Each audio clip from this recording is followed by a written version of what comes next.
আসসালামু আলাইকুম। স্বাগতম জানাই ভার্সেটাইল টিউটর ইউটিউব চ্যানেলের পক্ষ থেকে।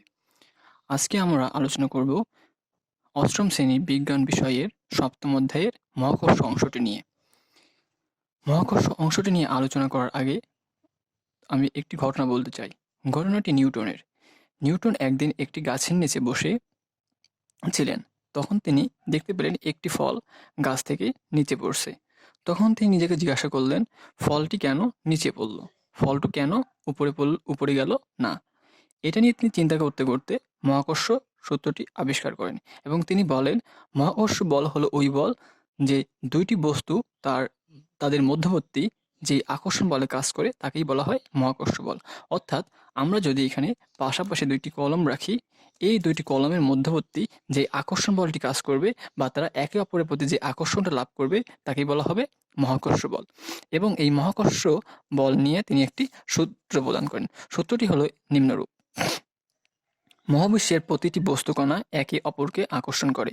এই আকর্ষণ বলের মান বস্তুদ্বয়ের গুণফলের সমানুপাতিক এবং তাদের দূরত্বের বর্গের ব্যস্তানুপাতিক।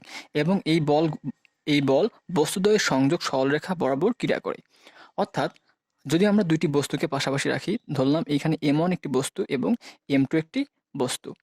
এই দুইটি বস্তু মধ্যবর্তী একটি আকর্ষণ বল লাভ করবে এবং সেটি হবে তাদের সংযোগ, মানে তাদের সংযোগ সরলরেখা। তাদের একটি সরলরেখা দ্বারা যদি আমরা সংযুক্ত করি, এই সরলরেখাটি হবে তাদের আকর্ষণ করার দিক বা আকর্ষণ বল করার দিক, মহাকর্ষ বল আকর্ষণ করার দিক। অর্থাৎ এখন আমাদের এই আকর্ষণ বলটা নির্ণয় করতে হবে। ধরলাম আকর্ষণ বল সমান F। আমরা প্রথম অংশ থেকে দেখতে পাই যে বস্তুদ্বয়ের ভরের গুণফলের সমানুপাতিক। আকর্ষণ বলটি হবে বস্তুদ্বয়ের গুণফলের সমানুপাতিক। এখানে সেই বিষয়টি আমরা লিখলাম এবং তিনি আবারও বলেছেন যে বল হবে বস্তুদ্বয়ের দূরত্বের বর্গের ব্যস্তানুপাতিক। অর্থাৎ বল F সমান সমান সমানুপাতিক ব্যস্তানুপাতিক 1/d²। অর্থাৎ এটাকে যদি আমরা 1 নম্বর সমীকরণ দিই এবং এটাকে যদি আমরা 2 নম্বর সমীকরণ দিই, তাহলে আমরা 1 ও 2 নং হতে লিখতে পাই যে F সমানুপাতিক m1 m2 ডিভাইডেড d²। আমরা জানি যে সমানুপাতিক চিহ্নটা উঠানোর জন্য আমরা সবসময় একটি ধ্রুবমান ইউজ করা হয়। আর নিউটন এখানে জি ব্যবহার করেছিলেন। অর্থাৎ F সমান সমান g m1 m2 divided d²। এটি হবে আমাদের মহাকর্ষ বল নির্ণয়ের সূত্র।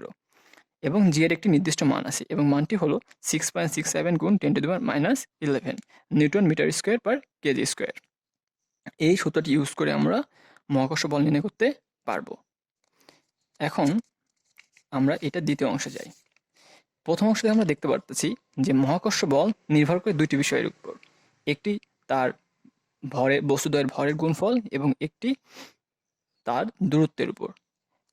তাহলে আমরা বলতে পারি যে মহাকর্ষ বল নির্ভর করে দুইটি বিষয়ের উপর। একটি বস্তুদ্বয়ের ভরের গুণফল এবং বস্তুদ্বয়ের মধ্যবর্তী দূরত্ব। বস্তুদ্বয়ের ভরের গুণফল যদি বেশি হয়, তাহলে সূত্র হতে আমরা দেখতে পাই যে বস্তুদ্বয়ের ভরের গুণফল বেশি হলে এফ এর মানটা বেশি হবে। তাহলে আমরা বলতে পারি বল যদি বেশি হয় তাহলে আকর্ষণ বলটাও, ভর যদি বেশি হয় আকর্ষণ বলটাও বেশি হবে। এবং এফ সমান সমান জি ইন্টু ডি স্কয়ার। এবং দূরত্বের উপর নির্ভর করে এবং দূরত্ব কম হলে আকর্ষণ বেশি হবে এবং দূরত্ব বেশি হলে আকর্ষণ কম হবে। বিষয়টি এমন যে আমি যদি ধরি যে m1 একটি বস্তু যার ভর 1 কেজি এবং m2 একটি বস্তু যার ভর 2 কেজি এবং এদের মধ্যবর্তী দূরত্ব d সমান সমান 1 মিটার। তাহলে আমরা এই ক্ষেত্রে বলটি নির্ণয় করি। বল F1 সমান সমান হবে g into m1 m2 divided D square.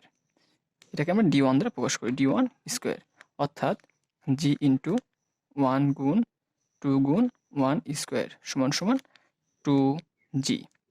এবং দূরত্বটা যদি আমরা বৃদ্ধি করি, অর্থাৎ দূরত্বটাকে আমরা দ্বিগুণ করলাম, অর্থাৎ 2 metre, d2 is equal two 2 metre এবং অন্য মানগুলো আমরা অপরিবর্তিত রাখলাম।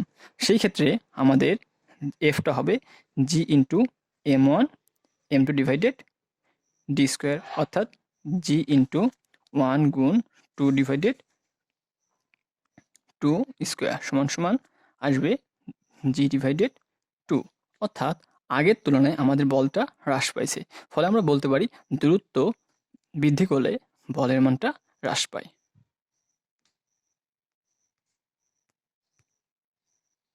এবার আমরা এই অধ্যায়ের কিছু গুরুত্বপূর্ণ এমসিকিউ নিয়ে পড়ব। দূরত্ব নির্দিষ্ট রেখে ভর দ্বিগুণ করা হলে বল 2 গুণ বৃদ্ধি পায়। অর্থাৎ m1 একটা বস্তু যার মান 2 কেজি এবং m2 আরেকটি বস্তু যার মান 2 কেজি এবং এদের মধ্যবর্তী দূরত্ব d = 1 মিটার। সেই ক্ষেত্রে বল F1 = g ইন্টু 2 গুণ 2 ডিভাইডেড 1 স্কোয়ার অর্থাৎ 4g। এখন আমরা দূরত্বকে দ্বিগুণ করলাম, দূরত্ব d = g ইন্টু 2 গুণ 2 ডিভাইডেড 2 হোল স্কোয়ার সমান দূরত্ব নির্দিষ্ট রেখে আমরা বল দ্বিগুণ করলাম, অর্থাৎ এইখানে 4 কেজি নিলাম এবং এখানে নিলাম 2, ফলে আমাদের আগে ছিল 4, এখন বস্তুদ্বয়ের ভরের গুণফল দ্বিগুণ হলো অর্থাৎ 8। সেক্ষেত্রে আমাদের বল হবে 8g, অর্থাৎ পূর্বের তুলনায় বলটি দ্বিগুণ হয়েছে। একইভাবে ভর নির্দিষ্ট রেখে, এইখানে আমরা দূরত্ব নির্দিষ্ট রেখেছিলাম, এই অংশে আমরা ভর নির্দিষ্ট রাখব। ভরটা নির্দিষ্ট রেখে যদি আমরা দূরত্ব পরিবর্তন করি, অর্থাৎ ভর = 1 এবং 2 হলে প্রথম ক্ষেত্রে বল হবে g 1 গুণ 2 ডিভাইডেড 1 স্কোয়ার = 2g এবং দূরত্ব যদি আমরা দ্বিগুণ করি অর্থাৎ 2 করি, তাহলে বল হবে g ইন্টু 1 গুণ 2 ডিভাইডেড 2 হোল স্কোয়ার সমান 2 ডিভাইডেড 4g অর্থাৎ g ডিভাইডেড 2। এখন যদি আমরা F2 এর মানটা নির্ণয় করি যে পূর্বের তুলনায় কত গুণ বৃদ্ধি পেয়েছে, তাহলে তা হবে